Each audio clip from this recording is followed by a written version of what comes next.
Donc, on y va. On va déterminer le PGCD de... Et j'ai pas mis de truc parce que... Attends, des nombres au hasard. Voilà, vous mettez des nombres au hasard. Vas-y, Jeanne. 1 600 000. T'abuses un peu là. Vas-y. Non, faut pas faire avec des millions. Ouais, non, ça va être long là. Ok, bah. 467 000. Bah non, mais t'abuses aussi. je vais prendre ça. Voilà. On va dire des nombres au hasard. Et... Bah pour que ce soit Et moins six. long, mais... Mais non, mais Non, six, bah ça- non, j'ai rien dit. Bah non, 6 ça va être trop rapide. Ah ouais, non. 872. Ouais, allez, 800... 8263. 73, pardon. 8000. Ouais. 273. Ok, on peut faire ça. Elle a raison, parce que sinon il y aurait déjà un diviseur commun Ouais. qui serait 2. Donc... Oui, mais c'est pas le plus grand. Oui, mais regardez, là on avait des grands noms, mais pourtant... Oui, oui, mais c'est Là, oui, mais ça veut pas, c'est pas parce que 2 est un diviseur que ce sera forcément le plus grand diviseur. Là, je pense que ce sera plus grand que 2. Oui, oui, je sais. Bah là, Bah là, déjà, ça peut pas être là, il deux. peut y avoir 2. Déjà, Je ça pense peut que pas être 2. D'accord, mais ça c'est des très bonnes réflexions. Vous dites qu'il ne peut pas y avoir 2 parce que lui il n'est pas divisé par 2. Là, si vous trouvez 2 à la fin, c'est que c'est pas bon. Ok.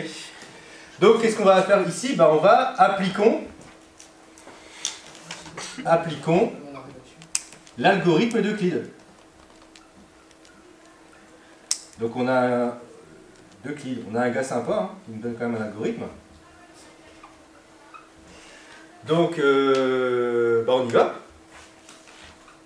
Qu'est-ce qu'il nous dit Euclide? Il dit bah, en fait, il faut faire des divisions euclidiennes successives. Donc à votre avis, 8273, je sens que ça va être marrant cette histoire. C'est égal à 4670 fois quoi? Je pense que c'est fois. Bah ça peut être que fois 1. Ça peut être que fois Parce que si vous faites fois 2, ça passe trop quoi. Et il reste quoi du coup? Vous savez pas le faire de tête. Non, ça fait 3603. 3603. Maintenant qu'est-ce qu'on fait? On passe le 4670 égale 4670, voilà, le quotient devient, enfin le quotient, excusez-moi, le nombre par lequel on a fait la division euclidienne devient le dividende, et le reste devient le nombre par lequel on quotient du coup. Donc hop, ça fait ça fois, toujours fois 1, Plus c'est ça 1067. plus 1067.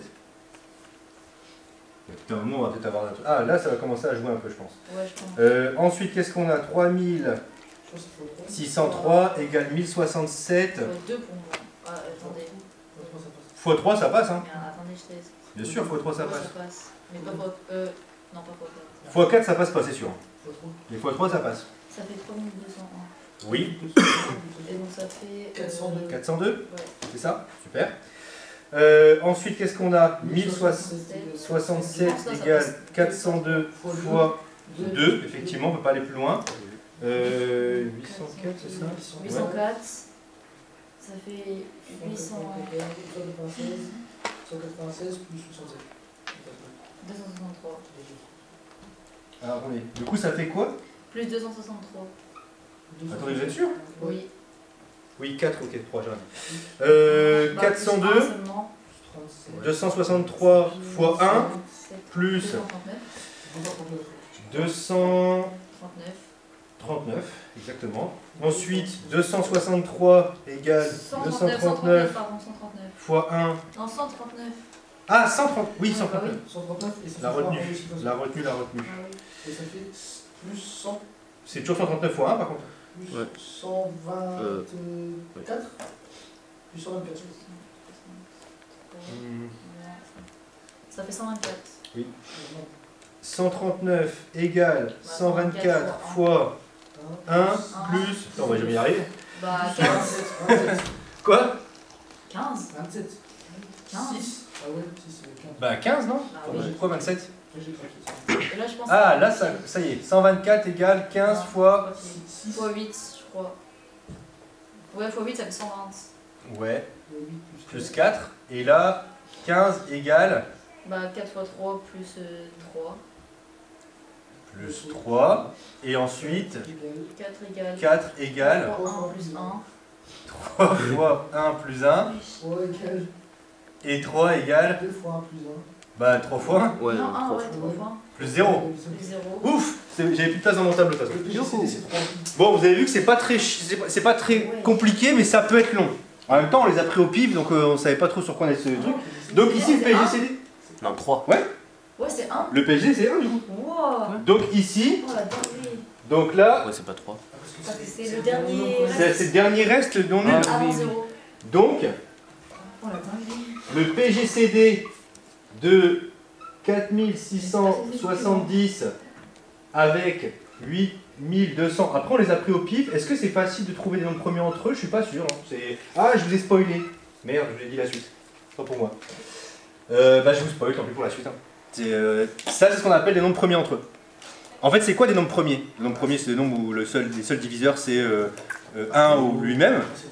Et bah ça, c'est des nombres où le plus grand diviseur, c'est que 1. Donc si on les décompose entre eux, ça fait que...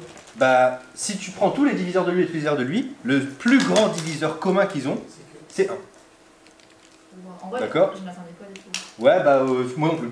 Moi, je m'attendais au moins à un truc... ouais, après, ouais, on a quand même abusé. On a pris des nombres pas si loin que ça. On a pris un pair, un impair.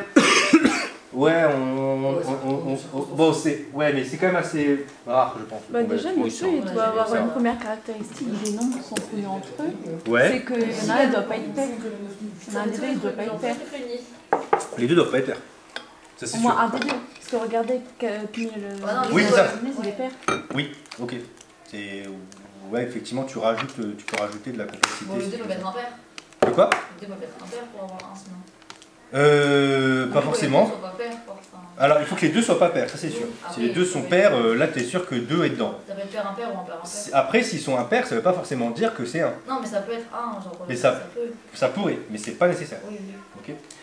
C'est bon? Ah, je pensais qu'avec ça, si on fait PGCD de AB, on fait PGCD de A moins B, B, on peut peut-être retrouver la même chose. Oui. Avec la méthode de la On aurait pu faire la méthode de la soustraction, effectivement, ici. On aurait pu dire, faire ça, enfin, on aurait pu soustraire ça à ça. On aurait réduit notre nombre. D'ailleurs, c'est un peu ce qu'on fait au passage ici, hein, quand on regarde bien. C'est un peu ce qu'on fait, on réduit notre nombre. On aurait obtenu ce nombre-là, en fait. On aurait obtenu 3663. Donc on aurait obtenu ici 3163. Donc on l'aurait fait entre les deux. Et si vous regardez bien, en fait, on est en train de faire ça ici. Là, on fait le PGCD de 3663 avec lui. Donc la méthode de la soustraction, c'est un peu l'algorithme d'Euclide qui se planque derrière, quoi, en fait, on va dire un truc comme ça. Donc, Bah là, on gagnerait une ligne à peine. Quoi. on gagnerait une ligne, ouais.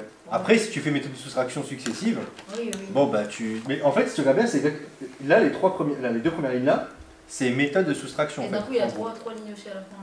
Et ouais, c'est ça. En fait, ce qui est embêtant, effectivement, c'est quand on a des x1. Parce que x1, on se dit, bon, en fait, on peut pas avancer vite, quoi. x1, on n'avance pas très vite. Mais l'idée, c'est, en fait, l'idée de l'algorithme d'Euclide, hein, c'est vraiment un algorithme qui est hyper intéressant. Il vous permet de trouver un PGCD assez facilement, quoi. Est-ce que c'est facile de trouver des nombres premiers entre eux au hasard? C'est vraiment chaud. Non, c'est pas facile. On est des génies en fait. C'est pas facile. Ouais, tu hasard en tout cas. Ok. Elle a beaucoup de circonstances. Justement, on va parler de ça.